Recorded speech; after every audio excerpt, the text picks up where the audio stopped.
Nah, saudara, saya menandai bahwa bagaimana kepemimpinan dalam kepemimpinan umat di tangan ulama, intelektual, dan macam-macamnya, juga kepemimpinan dalam birokrasi mengapa begitu banyak basa-basi.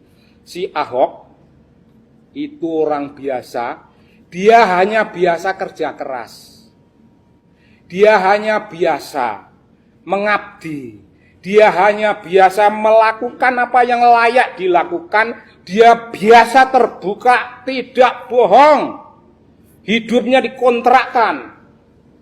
Dia tahu, dia punya sensitivitas yang tinggi, meninggalkan kampungnya yang jauh di sana untuk menjemput nasib, tetapi nasib menunggu di Jakarta. Tidak usah jauh-jauh ke Surabaya, nasibmu ada di sini, mari Ahok duduk baik-baik. Dia hanya melakukan itu dengan kejujuran, dengan keterbukaan, dengan pengabdian. Dikritik oleh Anies, tidak cukup, saya berfilsafat.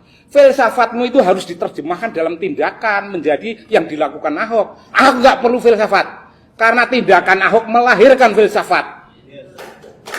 Loh, jangan dikira saya bohong. Saya akan buktikan bahwa tindakan Ahok itu melahirkan filsafat. Itu filsafat apa yang dilahirkannya? Filsafat politik. Namanya apa? Good governance. Filsafat politik itu Ahok tidak tahu konsep good governance, dia nggak sekolah-sekolah untuk sofistikasi omong kosong begitu. Itu urusannya profesor lah. Urusan orang-orang terpelajar itulah. Ahok nggak peduli, yang dia peduli ialah saya ingin hidup menjadi tangan Tuhan. Sekedar tangan Tuhan. Mengabdi. Dikritik oleh Anies, wah itu kurang filsafat. Filsafat apa? Dia sudah melahirkan filsafat good governance. Barang siapa menjadi pemimpin birokrasi dan berfilsafat, dia menjauhkan cita-cita dari dirinya, menjauhkan cita-cita birokrasi dari rakyatnya, dia menjauhkan public service dari birokrasi kepada rakyat, dia menjauhkan segalanya dan memuliakan dirinya sendiri. Saya kira baiknya kampanye tentang mengembalikan ruh kemanusiaan, keadilan, dan kebenaran. Kampanye kita di ruangan ini ratusan orang. Kampanye kita bersama-sama. Ini program, kalau ini program pendidikan nasional. Program mendidik karakter bangsa. Udah jelas, ada kiblatnya dalam politik. Dalam keagamaan, mari kita melakukan apa yang namanya internal relativism. Jangan membuat klaim-klaim yang aneh-aneh.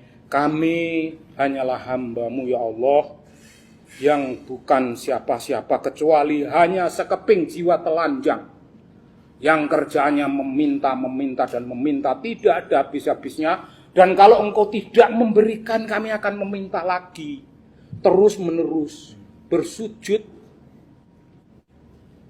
Dan akan ada momen pintumu akan terbuka. Kali ini pintumu kau tutup, tapi besok dengan tasbihku pintu dibuka dan diberi izin untuk tahu sedikit.